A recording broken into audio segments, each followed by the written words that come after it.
Alrighty guys, welcome. Thanks for joining in. We are starting projects, that's for sure. That one's necessary. That one probably shouldn't have been replaced. And this is going to be our 5-speed swap. If you guys are up to date, I recently have acquired two 12 valves, a 97 and a 98. Well, the 97 I think is going to be subject for our 5-speed swap. We're going to put old man's mission in it, and we're going to delete the automatic that's currently in it right now. So I bought this one off a guy on Craigslist a couple years ago. My buddies hit me up and he said he's got the shifter for it, and he's got the clutch pedals and a couple other things that I'm actually going to put on the 98 rather than the 97. But I discovered something. The shifter towers are different than the early 12 valve type ones. This is an NV4500, NV5600, and another NV4500 over here. This is a brand new one that is going to go in Dad's 01. This Saturday, if all goes to plan, we're going to swap it out. His is making a little bit of noise in third gear. Sounds like bearings failed. He's going full savage with it. He's going to keep driving it. But like I said, the older, like my 96 and then my buddy's 97 we did the swap on, the transmission, the 4500, actually came out of a second gen 12 valve, and it had a different shifter tower. Like how these are all the same, they all have the same shifter boot tower, shifter linkage thing. It's all the same, but I think my buddy that was gonna source me one of these, it might be different, so I'm gonna have to double check with him. But if you guys want to help the channel out, I'm not asking for straight donations. If you got some stuff that's valuable, either I pay for it, or this old boy he went with merchandise on his own terms. He said, I'll give you this stuff, you give me some merchandise. So appreciate that. But I'm going to do a little update before we hit the road and drop that stuff off down at the house. Everybody's been asking about the Prime Tech PT175. This thing is a dedicated machine, brand new. These things, they run a pretty hefty dollar, but they are very much worth it. The undercarriage, the frame rails for holding the tracks, you know, if it gets in a weird spot to keep it from derailing or whatnot, they come with these. These go on the bottom side of the tracks, down there on the bottom rollers. And this machine, bought it used. This is the one that came off of it right here, bada bing. But then this side, it only had the outer one, and it was bent up. So Dad, old V-Belt, this is what he's come up with. He designed and built this one all himself, cut all those suckers out, and he is just going ham right now. He's got the Hobart Iron Man 210 wire feed out here. Check out some of his welds here. Look at, he's doing some pretty good stuff. Meanwhile, I got his old welder over here. I just wanted to show you guys this. I wanted to film it, but yesterday we got off early and I didn't have my camera, so I wasn't going to set up my phone, because people call that all the time and it always messes up with the video. So I didn't even film this. But check it out. If you don't know what's going on here, I added this right here, these two little extensions. This trailer is a 2017 Texas Pride, and these ramps, when you flip them over, they're useless for driving your tractor off here, because they'll just flip right up. They didn't have these extensions to stop the flipping. So on this side over here, I had put this on here first. I had my angle iron flipped out, and that kind of screwed me because it stuck down too far. So I cut this one off, flipped her over, cut the notches, put her back on there. And this side, I knew what I was doing from the start, I guess, and put her on there correctly. Then some 3/4, it might even be 1 inch, I don't know, solid round stock I got 3 of them. And she did pretty good. I like it. All I have to do is just throw one block underneath there, and the trailer doesn't move at all.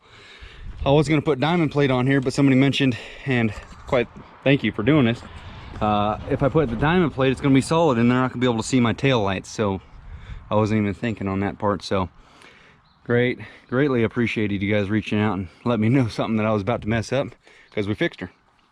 So I need to probably take the transmissions to the house. Got the transmission jack and the cherry picker for pulling the engine on Grandma's truck. And here, I'll just show you this Dad's truck real quick so you guys will know what's coming if you're new to the channel. 150,000 miles on it, 4-wheel drive, cabin chassis.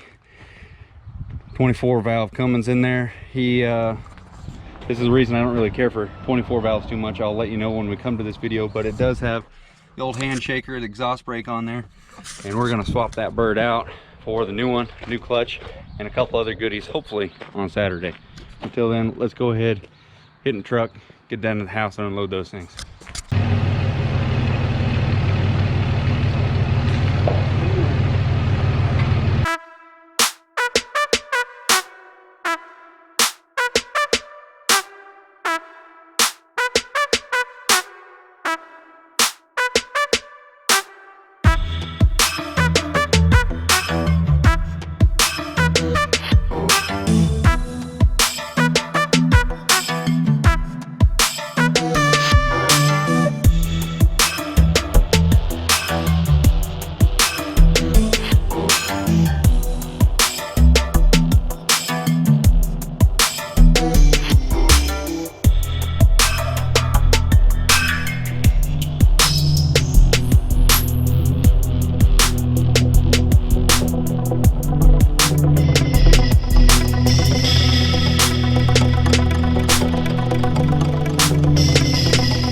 And girls, after the big struggle of us trying to get this thing out of there, old faithful cherry picker either is going to need some cylinder work or a new cylinder or a whole new unit. But NV 4500 is going to go in one of these trucks. Which one's it going to be?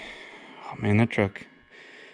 This truck was going to be looking like that truck, but we're going to paint this one silver and try taking it back to everything the way Grandma got it as.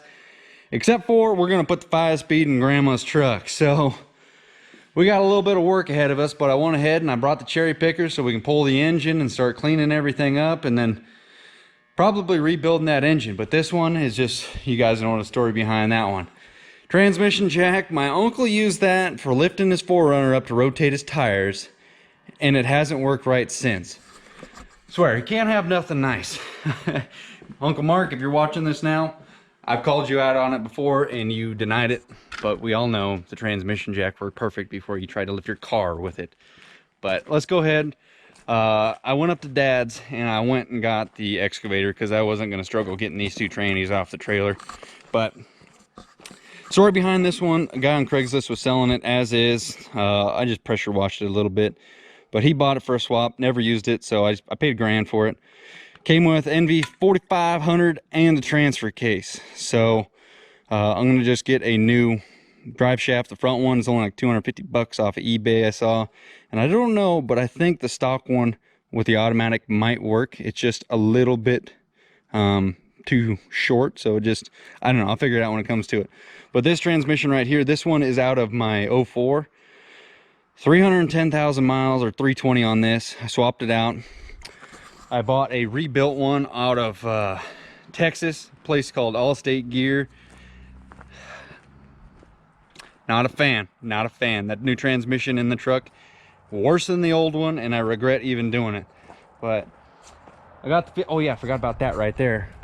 I did ask you guys about this a while back, so I went ahead and got one for Dad's truck. We'll install it. Got it for him for his Father's Day gift, but this is your manual engage and disengage linkage for your 4-wheel drive on your second gens, maybe, I don't know, maybe first gen too. But instead of a vacuum assist or vacuum operated, you can use that and take your 4-wheel drive out and put it in 4-low and have creep gear without turning your truck into a skid steer on the blacktop. Next thing on the agenda here, I was just talking to my boy Pope on the way down here, Roland out of Texas. I don't know if you guys seen his YouTube page, but it's the Cummins page, and he's got himself a crew cab long bed dually Ford with a twin turbski 12 valve Cummins in it. So it's pretty much a, I think it's a sweet freaking truck.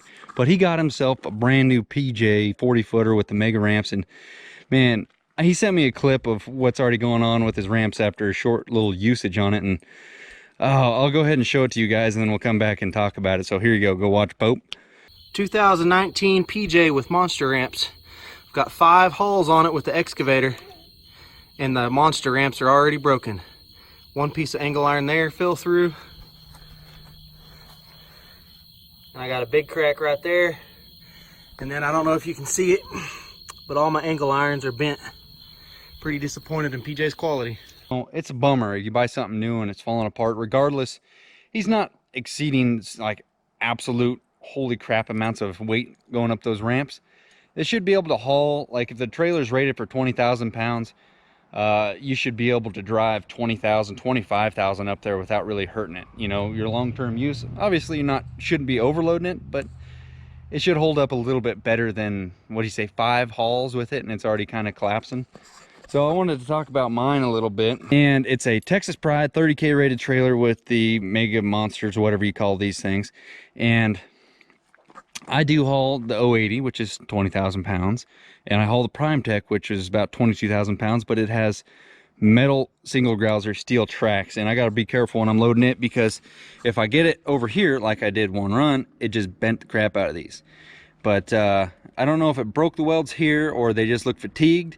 But it broke these off of this center brace, and when that happened, it pushed them all down here and wasn't good. But these ones were just barely tacked in, so I don't know, quality kind of fell off the page a little bit. And oh, there's a bread truck with a Cummins in it driving around up there. But so when I was here, I put all these back to where they should be the best I could, and then ones that showed fatigue, I went ahead and braced them up. But you know, it kind of sucks. You buy a trailer and it only, you know, this one's, knock on wood, boys and girls, it's doing the job, and it's doing it day in and day out. So just hope it keeps doing what it's doing. But for Pope, bum for you, buddy. That's no good. Hopefully the dealer does some fixing, but something like that might be worth your time just to go ahead and knock it out yourself. But people are asking, where's the new trailer at? Calling it DC, trying to keep it kind of on the down low. But Diamond C, that's what I'm going with. Supposed to be here next month. You know, just busy people building it and dealership trying to get it up here and stuff like that.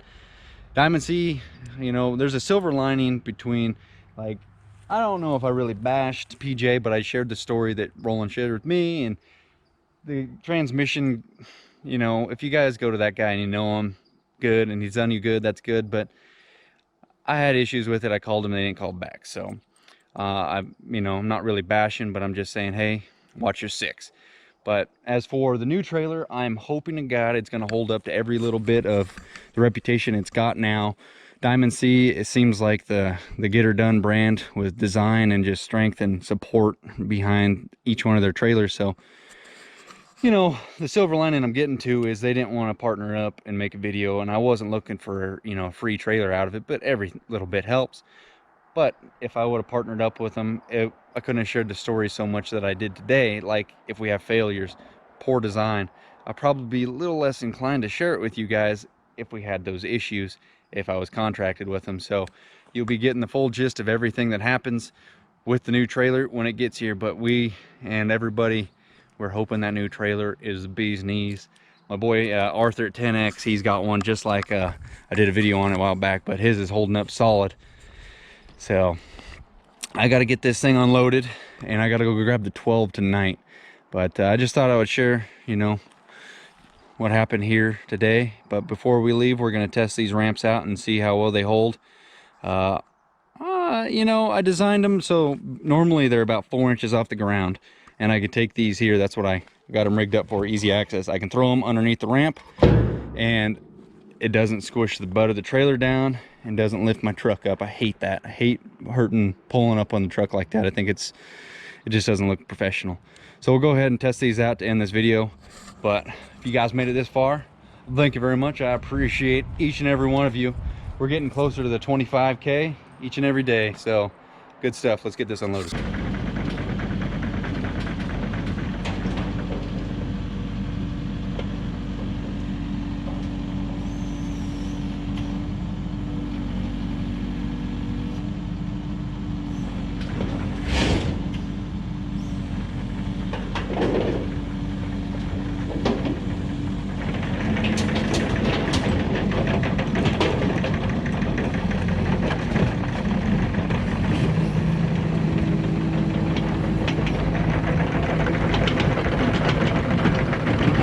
All right, come on camera, you working?